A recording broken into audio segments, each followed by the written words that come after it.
nadomestilo za uporabo stavbnega zemljišča po pripombah in pritožbah, po občnem zboru Društvo upokojencev Pirniče, pravljični potep v Dol, menjam knjigo za knjigo, analogna družinska e-pravila, digitalna zabava LAN party, tradicionalna vročica na ledu.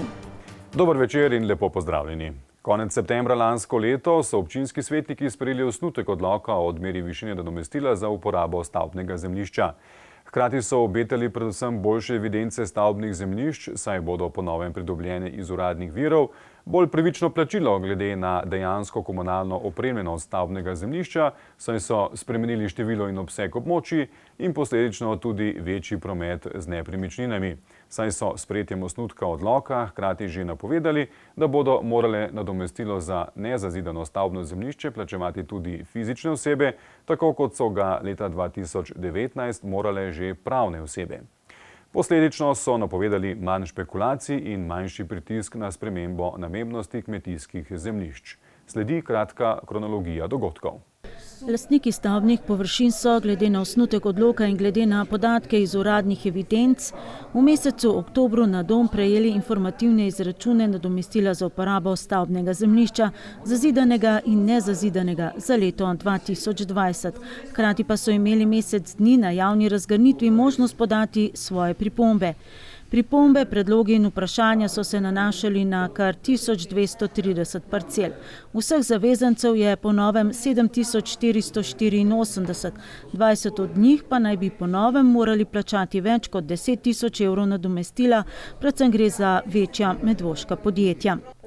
Tik pred sejo, na kateri naj bi občinski svet sprejel končno obliko odloka, ki je med drugim že predvideval za 10% nižjo obdavčitev nezazidanih stavbnih zemljišč, je bilo tudi na našo televizijo naslovljeno javno pismo civilne iniciative z več 100 podpisi in z apelom, naj občinski svet ne sprejme tako oblikovanega odloka, sicer da bo odlok podala v ustavno presojo. Tik pred nadaljevanjem seje, 2 tedna kasneje, pa je civilna iniciativa posredovala še en dopis z bolj natančno obrazložitvijo svojih pomislekov. Občinski svetniki so 2 predstavnikoma, kmetice je zastopal Tomaž Mis, podjetnike pa Igor Luštrek, pustili tudi, da sta jih nagovorila na sami seji. Očitno pa jih nista prepričala, saj je večina, kar 18 svetnikov, dvignilo roko za odlok, en sam pa je bil proti. Tekom procedure pa se je izkristaliziralo sledeče. Vse občine bi morale že od leta 1984 zaračunavati nadomestilo za vse zazidana in vsa nezazidana stavbna zemljišča, ki izpolnjujejo pogoje za odmero. In da je leta 2016, ko je ministrstvo začelo z nadzorom, to že izvajalo 120 občin. V letu 2019 pa je bila občina Medvode ena od le še 60 od skupaj 212 slovenskih občin, ki nadomestila za nezazidano stavbno zemljišče še ni odmerila, kar je, kot je potrdilo tudi pristojno ministrstvo, v nasprotju z veljavnimi predpisi. Tudi možne oprostitve nadomestila so zakonsko določene, zato ministrstvo vse občine, ki določajo oprostitve mimo teh določb, opozarja in poziva k uskladitvi odlokov z zakonodajo. Občine pa vendarle lahko samostojno določajo merila in kriterije za določanje vrednosti točke in višino točke za posamezne elemente opremljenosti stavbnega zemljišča s komunalno opremo, ob seveda upoštevanju veljavnih predpisov ter načela sorazmernosti in nearbitrarnosti.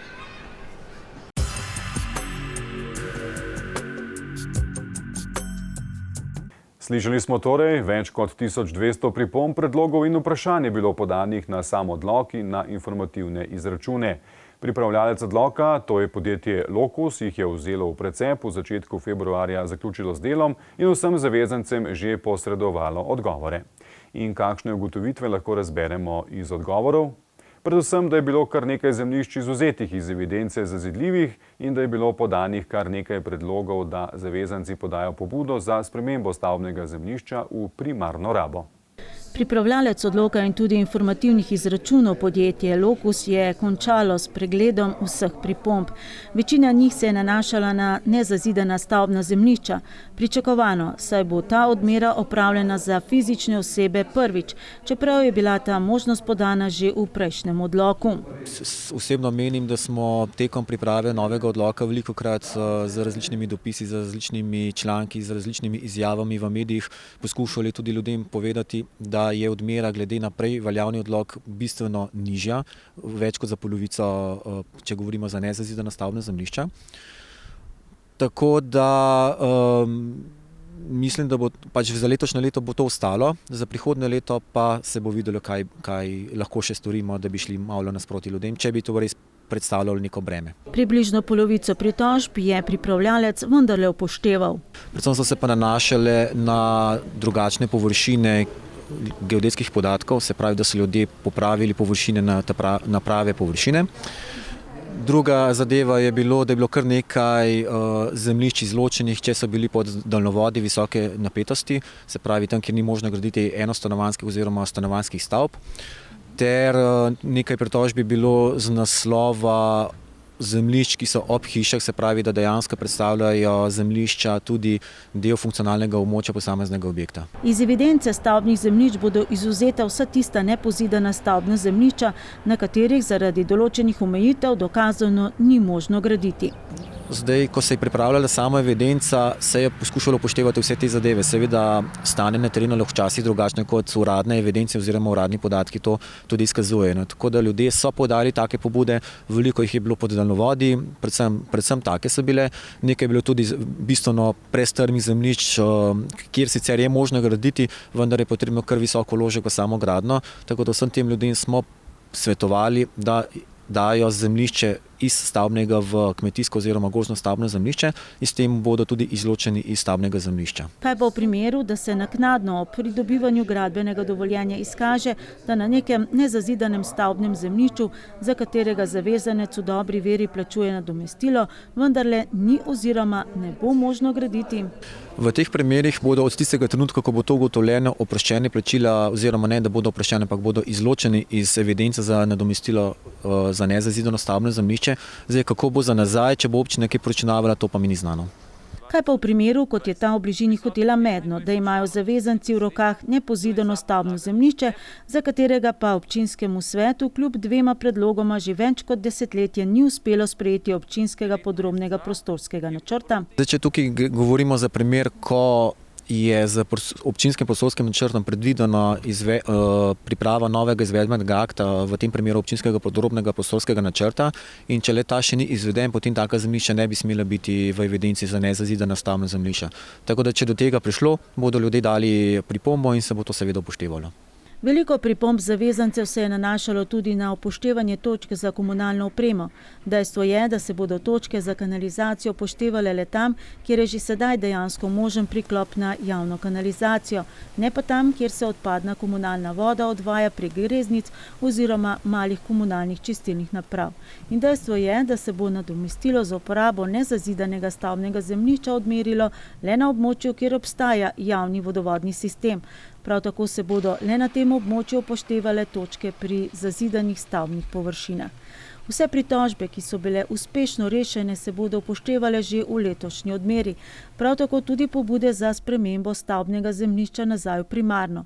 V primeru pa, da pa stavbno zemljišče ne bo izvzeto iz občinskega prostorskega načrta, se bo zemljišče vneslo nazaj v evidenco in predvidoma se bo nadomestilo poračunalo tudi za nazaj, za obdobje od podane pobude do končne odločitve.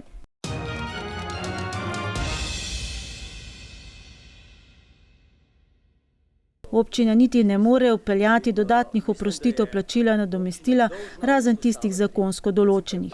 Za dobo 5 let se lahko oprosti plačilo nadomestilu zavezancu, ki je kupil novo stanovanje kot posamezen del stavbe ali pa zgradil, dozidal oziroma nadzidal družinsko stanovanjsko hišo.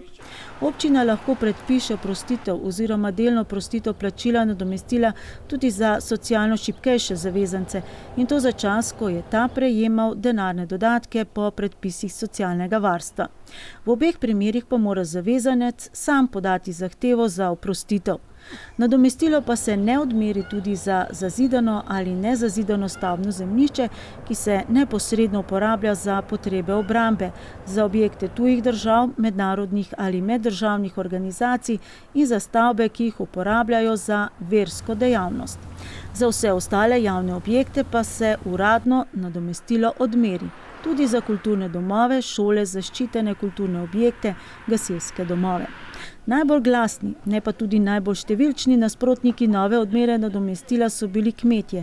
Bodisi tisti, ki nezazidana stavbna zemljišča uporabljajo za kmetovanje, slednja pa jim pomenijo neko socialno varnost v primeru, da bi bilo kmetovanje ogroženo, drugi pa so opozarjali predvsem na to, da za potrebe kmetovanja potrebujejo več različnih objektov in parcel. Za kmetice trenutno je rešitev taka, da če zemljišč ne potrebuje, se pravi, če jih potrebuje izključno za kmetovanje, se pravi za obdelavo površin, da naj podajo pobudo za izvzem iz stavbnega zemljišča, kar je možno še do konca tega meseca. V nasprotnem primeru pa niti ni neke, druge opcije. Zdaj, odlok o nadomestilu za uporabnost stavbnega zemljišča za letošnje leto velja, tako da spremeniti ga za letošnjo odmero ne moremo. Je pa tudi bilo že večkrat poudarjeno tudi na samih sejah občinskega sveta, da bomo videli, kakšna bo situacija, ko se bo odmera vršila in če bo potrebno, se bo v prihodnjem letu naredila sanacija. Podobna obljuba, da bo letošnja odmera dala smernice za morebitne spremembe odloka vnaprej, velja tudi za podjetnike, ki so med drugim opozarjali predvsem na to, da je kvadratni meter poslovne površine v primerjavi s kvadratnim metrom stanovanjske površine bistveno preveč obdavčen in še, da medvoški podjetniki ne bodo več konkurenčni podjetnikom v drugih občinah. To se je velikokrat izpostavilo, da je v bistvu ta razlika previsoka, ampak če povem, da izhajamo še iz prej veljavnega odloka, ta razmera so se nekako ohranila, zemljišča za poslovne dejavnosti so se znižala glede na prejšnjo odmero, je pa res, da je veliko prišlo do takih situacij, ko so imeli prenizke površine, se pravi premajhne površine, ki jih uporabljajo,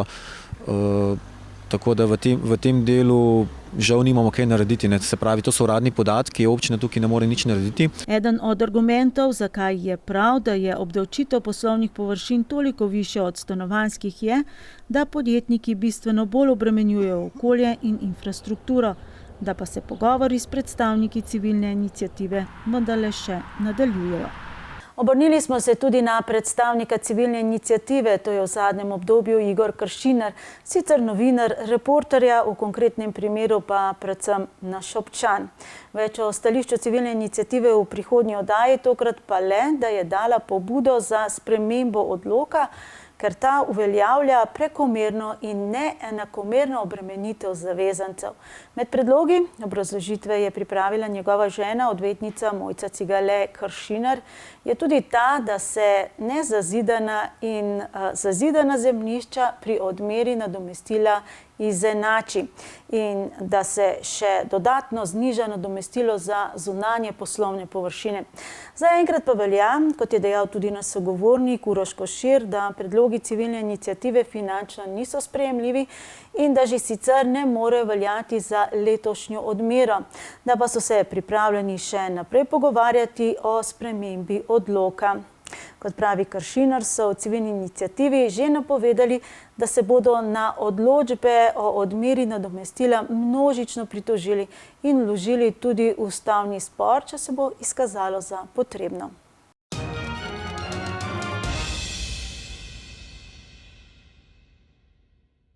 Sezona društvenih občnih zborov je v polnem zamahu. Tako smo pretekli teden v gostilni Mihovec obiskali občni zbor DU Pirniče, ki je prvo od 3 občinskih upokojenskih društev v naši občini poskrbelo za to vsakoletno obveznost.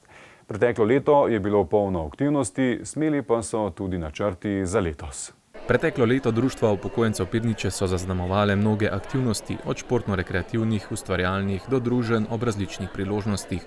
Vsako leto pripravijo tudi nekaj predavanj o aktualni zdravstveni problematiki. Seveda so predavanja iz zdravstvene problematike kar zanimiva. Lani smo imeli o cepljenju, spomladansko predavanje. Zdaj, koliko ima to efekta na dejansko cepljenje, bi težko povedala. Potem smo pa v jeseni imeli pa predavanje prijazne psihiatrinje, ki je dala naslov svojemu predavanju Pogled nazaj na naše življenje, tako da smo dejansko se malo poglobili v naše srce in v naše duše. Društvo upokojencev Pirniče obstaja že 44 let in združuje 265 članov iz območja Pirnič. Leto 2019 je sicer še posebej zaznamovala smrt njihove najstarejše članice in občanke Medvod, profesor Cirile Jesihar, ki se je poslovila v 103. letu starosti. Z aktivnostjo svojega članstva so sicer zadovoljni, kot zglednega pa izpostavljajo projekt Starejši za starejše, preko katerega redno obiskujejo 26 sokrajanov potrebnih pomoči. Ki ima pravzaprav 8 prostovoljcev oziroma prostovoljk, s katerimi pravzaprav resnično pomagamo starejšim, osamljenim pri druženju ali pri kakršnikoli drugi obliki pomoči, ki jo rabijo. Občni zbori tokratnega so s pevskim nastopom popestrili otroci iz otroškega pevskega zbora, pa so navadno priložnost za predstavitev letnih načrtov. Tudi leto 2020 bo v Društvu upokojencev Pirniče prežeto z mnogimi aktivnostmi. Letos imamo pravzaprav najprej že ustaljen program, tako kot vsako leto ga spremljamo. Je pa letos na vrstnem redu Društvo upokojencev Pirniče, da organizira skupno druženje na občinskem nivoju, druženje vseh 3 društev upokojencev na Zbiljski Dobravi konec junija.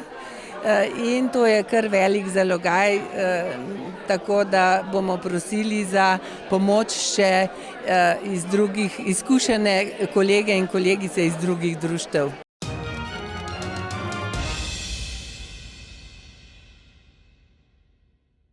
Medvoška knjižnica v sodelovanju z zunanjo sodelavko Suzano Belak-Pungartnik organizira pravljične potepe. To je aktivnost, v kateri združujejo čarobni svet pravljic, otroško ustvarjalnost in jo povežejo s poznavanjem lokalnih zanimivosti. Tokrat je Suzana otroke in njihove družine odpeljala v Dol pogledat kmečko hišo pri Dolinčku iz 17. stoletja. Otroci, njihovi starši in prijatelji se na pravljične potepe odpravijo enkrat mesečno, običajno drugo soboto v mesecu. In vsakeč gremo na eno drugo točko, neko zanimivost iščem, kjer bomo imeli kaj videti. No, tokrat je Dolinčkova domačija, hiša, v kateri je pol zidana, pol lesena, zelo zanimiva, zato ker je tako stara. Od leta 1631 so jo začeli graditi in ta zidan del je bil takrat narejen, kasneje je bilo dodan še drugo. Dolinčkovo hišo nam je predstavil nečak zadnje stanovalke, ki je v stari kmečki hiši bivala do leta 1975. Sedaj hišo za silo vzdržujejo, trudijo pa se, da bi jo občina odkupila in poskrbela, da bi ta izjemna naravna dediščina vključila tudi kakšno dejavnost, s katero bi jo ponovno oživili in ohranili tudi spomin na življenje naših prednikov in bi hiša tako postala spomenik, ki njenemu zgodovinskemu pomenu za ohranitev naše kulturne dediščine tudi pritiče. Otrokom je bila vsekakor izjemno zanimiva kamnita sestava notranjosti in veliko zanimivih, tudi nenavadnih kotičkov. Odraslim obiskovalcem pa predvsem zelo praktična in racionalna izdelava samih prostorov v hiši. Kot vidimo pravkar, da je zelo zanimivo tudi za otroke. Hkrati povemo tudi eno pravljico. Danes smo povedali pravljico o 2 miškah, eni mestni in eni poljski miški. No in zdaj so tudi narisali eno miško, tisto, ki so si jo sami izbrali. Zdaj bojo pa začeli iskati skriti zaklad, ker tudi to je vedno. In za otroke je to seveda najbolj zanimivo, no poleg drugega je tudi sicer fajn. Smo pa šli na sprehod čez polje po sončku in danes je prekrasen dan. Tokrat nas je ob povratku v Soro, kjer so starši pustili avtomobile, pospremil tudi vaški kuža, spotoma pa so otroke pritegnile tudi kokoši in dan je postal še bolj zabaven. Na takšnih izletih je dobrodošel prav vsak, ki mu krajši sprehod ne predstavlja težav. Nobene omejitve, če znaš z dvema nogama hoditi, pa sodelovati, pa da si dobre volje, vsak lahko pride. Sicer se tudi na otroke orientiramo, družine z otroci, ampak vabljeni so pa vsi, vseh smo veseli. No. Doslej je udeležence najbolj pritegnil izlet v rudnik Knapovže, prek 40 jih je bilo. Naslednjič pa vas bo Suzana peljala na kopališče Sora. Tam bodo raziskovali življenje ptic in obvodnih živali in seveda ne bo manjkalo tudi iskanje skritega zaklada. Tako da spremljajte obvestila knjižnice Medvode za podrobne informacije, kdaj in kje se dobite.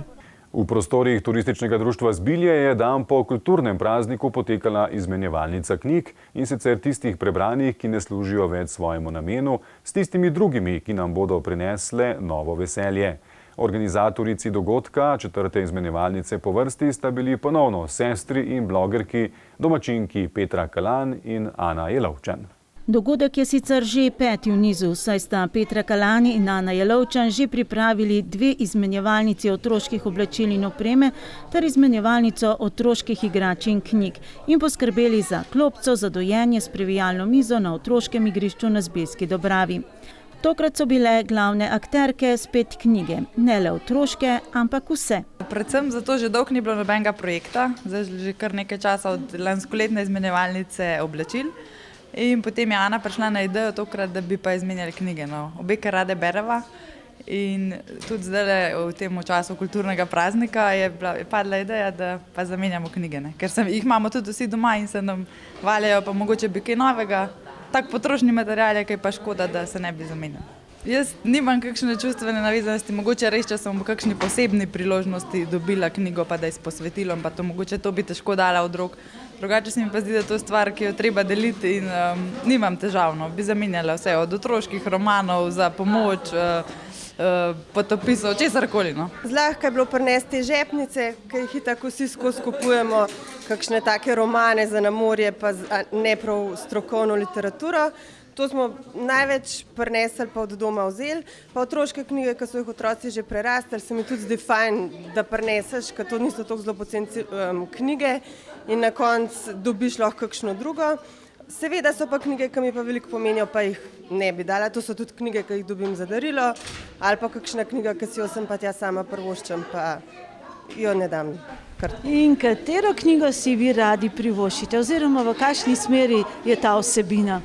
Rada imam kakšno duhovno literaturo, zadnje čase pa, ker sem se spet upisala na faks, tudi strokovne knjige o vzgoji in izobraževanju pridejo prav.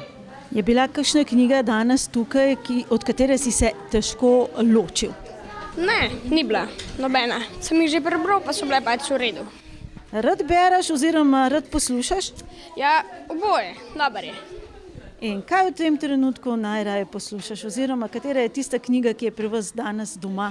Mali princ. Ja, ga berem. Je kakšna taka misel iz tega malega princa, ki ti je ostala v posebnem spominu? Ne vem, ne.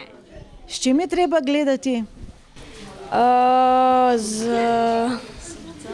srcem, ja. Na splošno rad bereš? Ja, rad. Kakšne take dobre, smešne knjige. Organizatorici dogodka sta bili torej ponovno sestri in blogerki, pa tudi mami, domačinki Petra Kalan, ki je med drugim tudi sodelavka naše televizije, in Ana Jelovčan, Montessori pedagoginja. In kakšno usodo napoveduje ta knjigi, bo ohranila svojo vlogo napram bralnikom in ostalim napravam? Vedno. Knjigo primaš, v končni fazi ima tudi svoj von, svojo zgodbo in nobena tehnologija ne bo nikoli zamenjala. Na svetovnem spletu pa vendarle lahko spremljate tudi njun blog Petrana. V klubskih prostorih zavoda Sotočje Medvode v Jedru se je v šoli za starše, ki poteka pod okriljem akcijske skupine za preventivo zlorabe dovoljenih in nedovoljenih drog Medvode, odvilo predavanje na temo družinska e-pravila. Predvsem za starše otrok prve triade osnovne šole. O tveganju uporabe digitalnih naprav in o prvih znakih zasvojenosti je starši spregovorila Špela Reš, psihologinja v Centru pomoči pri prekomerni uporabi interneta Logout.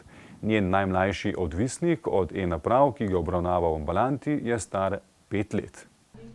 Da je sestavni del vzgoje staršev v tej digitalni eri tudi e-vzgoja in oblikovanje družinskih e-pravil obnašanja, je bilo glavno vodilo tokratnega predavanja pod okriljem Medvoške akcijske skupine za preventivo zlorabe dovoljenih in nedovoljenih drog. Ker je te nekemijske odvisnosti postajajo največji problem in starši so nemočni pri tem, kako se obnaša do otrok v zvezi s temi napravami, telefoni, tablicami in računalniki. Dejstvo je, da gre včasih tudi za vzgojo, ki jo vršijo analogni starši in to, kot kažejo izkušnje svojih skoraj da bolj veščih digitalnih otrok. Glede na vaše izkušnje, kako zasvojeni so naši otroci z internetom in z digitalnimi napravami?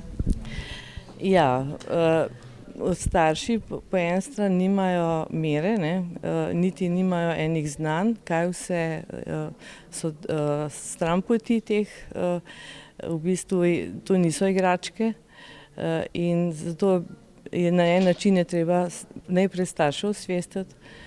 Sem še jaz, ko sem bila v službi, smo imeli probleme z otroki, ki so cele noči igrali igrice in tudi to spletno nasilje in mislim, tako da to ni na nov, ne. Tokratno prvo predavanje od načrtovanih 2 o nekemijski odvisnosti je vodila Špela Reš, psihologinja v Centru pomoči pri prekomerni uporabi interneta Logout. Tema današnjega predavanja je uravnoteženost uporabe spleta.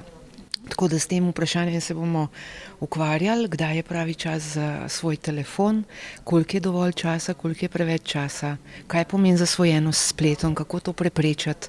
To je tema današnjega predavanja. Potrebujete internet, kadar se dolgočasite, ga potrebujete za pomiritev ali se lahko odklopite od e-naprav ali imate vsaj en dan na mesec post od e-naprav. Vedno veste, kje je vaš mobilnik, se nikoli ne odklopite od vseh e-naprav. To so bila začetna vprašanja staršem za samorefleksijo in glavna misel tudi pri e-vzgoji. Vi ste zgled otrokom. Kot je še dejala Reševa, cilj predavanja ni, da starši otrokom poberejo vse e-naprave, ko pridejo domov, saj so te postale del življenja. Cilj pa je uravnotežena uporaba. Zabava na spletu ni zato, le če so torej vsi ostali sklopi uravnoteženi.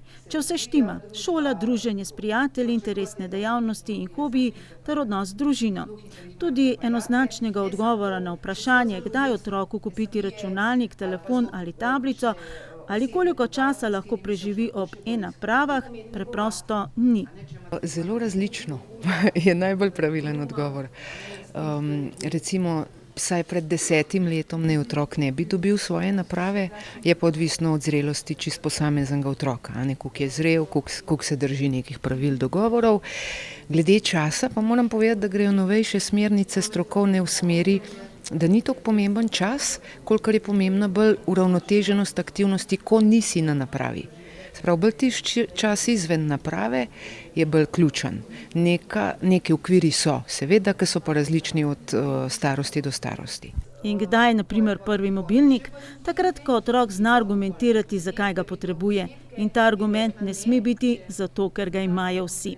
In drugo pravilo, za mobilnik ali računalnik naj denar ne gre iz otrokovega hranilnika, ampak naj bo to družinski nakup. Kajti le tako se lahko vzpostavi dogovor o njegovi uporabi. E-naprava ne sodi v otroško sobo, ampak v družinski kotiček, kjer je možen tudi nadzor nad njeno uporabo, vsaj do 14. leta, še meni Reševa. In priporočila, ne se loviti za minutke preživete ob e-napravi, bolj pomembno je, da znate zaključevati.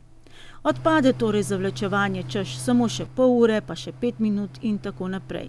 In še, če otrok pravila, ki morajo biti jasno upošteva, naj ne bo nagrada nova e-naprava ali dodaten čas na njej.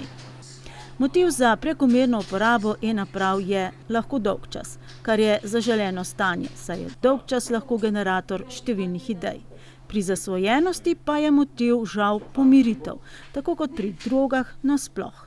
Ja, najlažje to vidimo takrat, ko začnejo ena pomembna področja življenja šepati. Ali je to čisto neke osnovne potrebe, spanje, navade spanja se spremenijo, prehranjevanja, tudi higiene lahko, ko začne v šoli škripati, ko začne se hobije opuščati in tako naprej.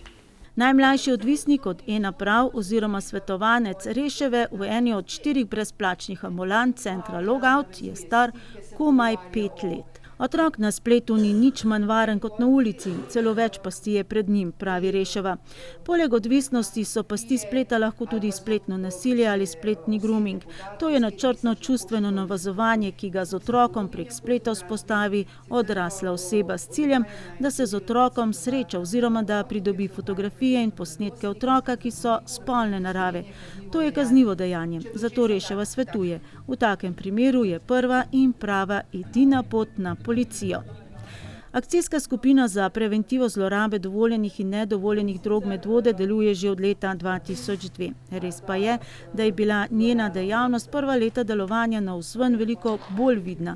Zadnja leta pa se omejuje na predavanje v okviru šole za starše. Zdaj imamo drugo metodologijo motiviranja staršev, tako da pošiljamo osebna vabila in potem se prijavljajo na ta predavanja. V sklopu te potekajo tudi mladinske delavnice, tako da v bistvu tisto, kar je bilo, deluje.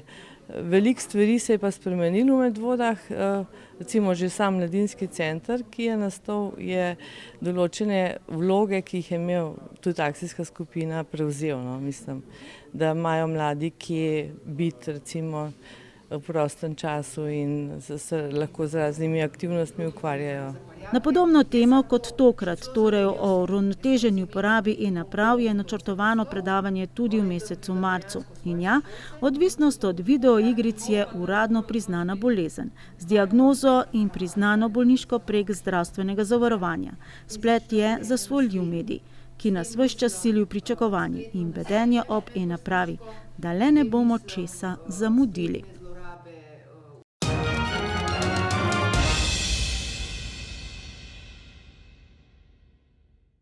Danes smo 20. februarja 2020. Datum je edinstven, je namreč edini palindromski datum v tem stoletju. Datum se namreč prebere enako naprej kot tudi nazaj. Več o tem pa si lahko preberete na spletu. Ja, težko si je predstavljati dan brez spleta. Od analognih družinskih pravil pa k digitalni zabavi mladih. V prostorih kluba Jedro se je v soboto že 5. odvijal LAN party, zabava za ljubitelje računalniških iger. Tokrat se jim je pri pripravah pridružila tudi naša ekipa in preverila, komu je zabava namenjena, ter kako sploh poteka dogodek, ki privablja čedalje več udeležencev.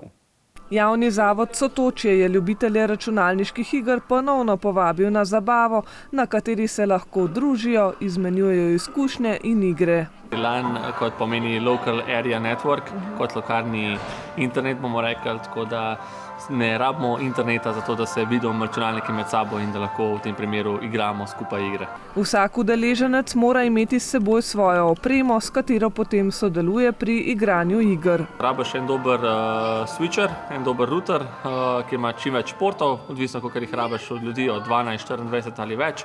Po želji potem pa, da ljudje prinesejo svoj računalnik, UTP kabel in to je to. Organizatorji poskrbijo tudi za tehnično pomoč, tako da uporabniki svojo opremo samo priklopijo na usmerjevalnik in imajo dostop do najrazličnejših iger. Najbolj priljubljena so skupinske, kjer se poveže po 6 ali celo 12 igralcev, ki potem skupaj igrajo proti drugi skupini. To se sicer lahko počne tudi od doma, a udeleženci zagotavljajo, da to, da lahko nasprotnike gledaš čez mizo in z njimi komuniciraš iz oči v oči, resnično popestri igranje in prav v tem je čar takšnih dogodkov. Zato, da je neka interakcija in druženje, medtem ko sediš zraven nekoga, je čist drug občutek igrati igro, ko pa igraš recimo pred interneta, ki samo vidiš en avatar in nimaš te povezave. Katere so tiste najbolj priljubljene igre, ki se odvijajo na vaših partijih? Bomo rekli Counter-Strike, League of Legends in kakšen Warcraft, tako da imamo zavzeto vse od streljačin do strategij do, bom rekel, tretjoosebnih RPG-jev. Udeleženci so stari od 10 pa do 40 let. Organizatorji pa za najmlajše, ki ne morejo prinesti svojih računalnikov, pripravijo tudi nekaj igralnih konzol, s katerimi potem tekmujejo v igricah, primerni njihovi starosti in znanju. Na LAN party pride običajno med 15 in 20 obiskovalcev in dogodek počasi postaja tako priljubljen, da organizatorji že razmišljajo o tem, kaj bodo storili, ko bo udeležencev še več, more biti celo preveč za njihove trenutne zmožnosti. Če bi hotel recimo stvar bolj razširiti, bi rabili definitivno hitrejšo povezavo z internetom. Zato, ker ko imaš enkrat 50-60 ljudi, ne moreš vsem priskrbeti diske, da se lahko stvari dol potegnejo iz diskov in moraš še vedno iz interneta potegniti. Tle je ena velik minus to, da nimamo hitrosti, nimamo stabilnega interneta toliko, da bi lahko se toliko ljudi priklopili gor in da bi v nekem normalnem času se lahko stvari dol povleklo in naložilo. Tako da, če bi to delali, bi mogli ljudi že prej pripravljeni prijeti, imeti stvari dol potegnjene, tako da se res samo priklopijo in gremo. Ukolikor bo prišlo do še večjega interesa, pa bo postal tudi prostor v jedru premajhen. A zaenkrat imajo vse pod kontrolo in tudi tokratni sobotni dogodek je uspel. Ker se LAN partije običajno zavlečejo pozno v noč oziroma v naslednji dan in ker udeleženci seveda ne gledajo non-stop v računalniške ekrane, imajo na zabavah tudi mizo za ping-pong in ročni nogomet in se tako zabavajo tudi na malo bolj klasičen, a vedno zabaven način. Za vse navdušene uporabnike interneta je seveda razveseljiv podatek, da upravljalec našega kabelskega sistema, podjetje EVJ, skupaj s partnerskim podjetjem Telemachom pospešeno posodablja naš kabelski sistem. Zaradi nadgradnje prihaja pri nekaterih uporabnikih do motenj v sprejemu signalov. Posodabljanje bo trajalo dlje časa od predvidenega, saj sočasno rešujejo tudi težave s poškodovanimi kabli na omrežju. Obenem sistem posodabljamo še z optičnim omrežjem, tako da bo omogočal vse storitve, ki jih nudi Telemach. Zaradi podaljšanja posodabljanja ostajajo odprti vsi televizijski programi in to vsaj do konca meseca marca.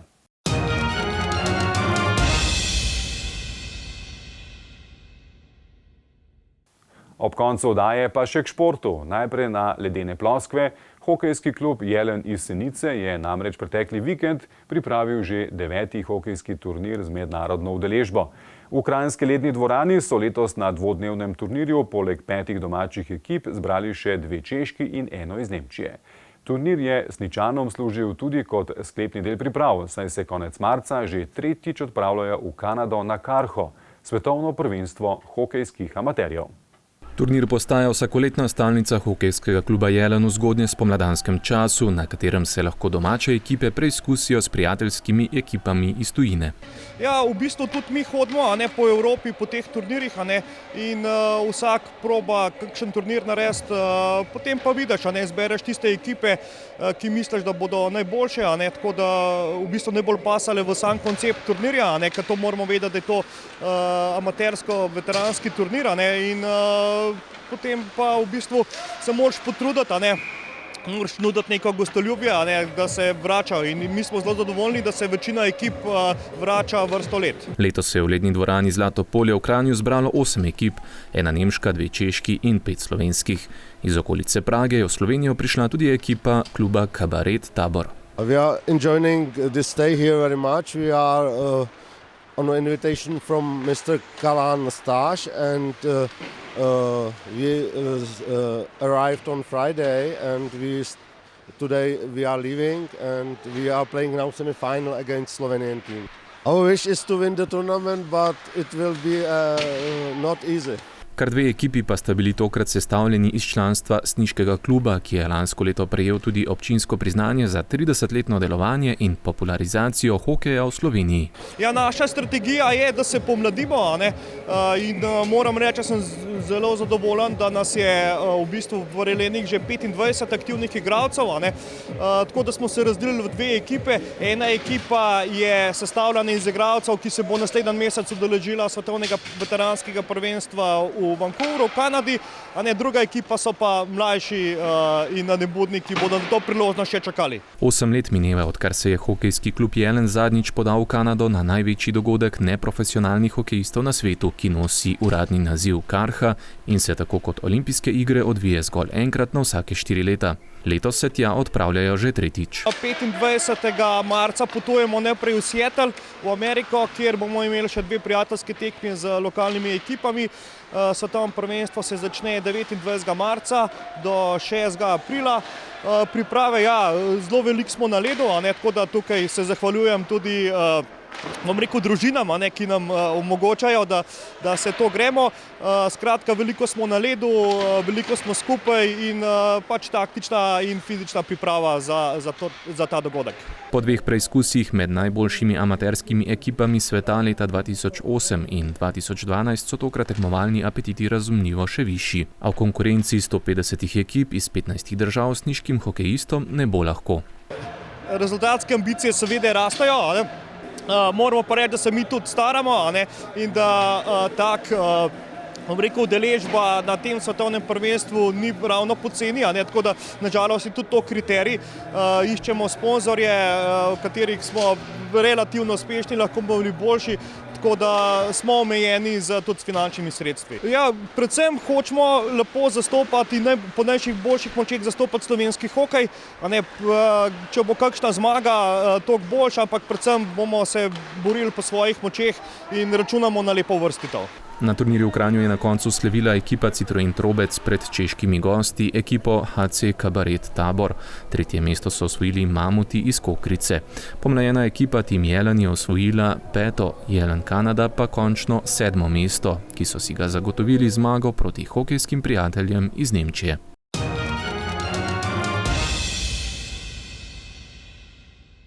Za biatlonci je vrhunec letošnje sezone svetovno prvenstvo v Anterselvi, kjer sta se merila tudi Medvoščana Lea Einfeld in Rok Tršan. Na uvodni tekmi mešanih štafet je do nastopa prišla zgolj Lea, saj so nato tekmeci za krog ujeli Bauerja, s čimer se je preizkušnja za slovensko ekipo zaključila na končnem 23. mestu. Na šprinterski preizkušnji sta nato tako Lea kot Rok ob samo enem zgrešenem strelu ujela 30-terico, Lea Einfeld pa s tem tudi svoje prve točke svetovnega pokala, oba sta zasedla 29. mesto. Na zasledovalni preizkušnji je Lea ob 3 zgrešenih strelih nazadovala na 38. mesto, a še drugič zapored končala med dobitnicami točk. Rok pa je ob ponovno odličnem strelskem nastopu ob le eni zgrešeni tarči napredoval na 25. mesto. Prvenstvo se je zaključilo z najdaljšima posamičnima preizkušnjama. Lea je na 15-kilometrski tekmi, kjer vsak zgrešen strel pomeni minuto pribitka, preveč grešila, skupno je zbrala kar 8 kazenskih minut in zasedla 81. mesto. Rok pa je na 5 kilometrov daljši preizkušnji zgrešil 3 strele in končal kot 52. V švedskem Estersundu se je začela nova tekaška turneja v svetovnem pokalu Ski Tour, ki bo do naslednje nedelje združil 5 prizorišč na švedskem in norveškem. V slovenskem taboru največ upov polagajo na Valobržanko Ana-Marijo Lampič, ki je letos v življenjski formi. Na prvi preizkušnji na 10-kilometrski razdalji v prostem koraku je zasedla končno 16. mesto, na 10-kilometrskem zasledovanju v klasičnem koraku pa nato prikazala novo vrhunsko predstavo in bila 5., tako visoko na razdalji ni bila še nikoli. Tretja etapa pa je prinesla povsem neobičajen šprint navkreber po smučišču v Oreju, ki Lampičevi kot visoki tekmovalki v primerjavi z lažjimi in nižjimi tekmicami nikakor ne ustreza. Lampičeva je tako osvojila končno 18. mesto, v skupnem seštevku šprintov svetovnega pokala pa zdaj zaostaja 1 točko za Švedinjo Svanovo.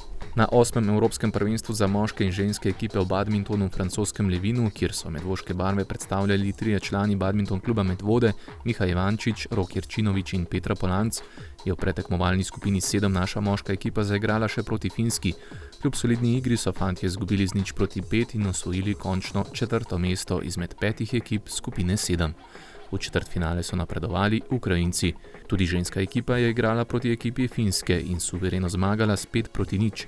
Dekleta pa so osvojila končno 3. mesto v predtekmovalni skupini 6. V četrtfinale so se uvrstile Turkinje. V slovenskih kegljaških ligah so bile odigrane tekme 14. kroga. Hidro je v prvi B slovenski ligi zmagal na Jesenicah z 0:8, dosegel pa tudi nov klubski rekord, ki sedaj znaša 3580 podrtih kegljev. V ljubljanski ligi so odigrali 16. krog, Hidro 2 je bil prost, Hidro 3 Medvode pa je slavil doma proti ekipi Poštarja s 6:2.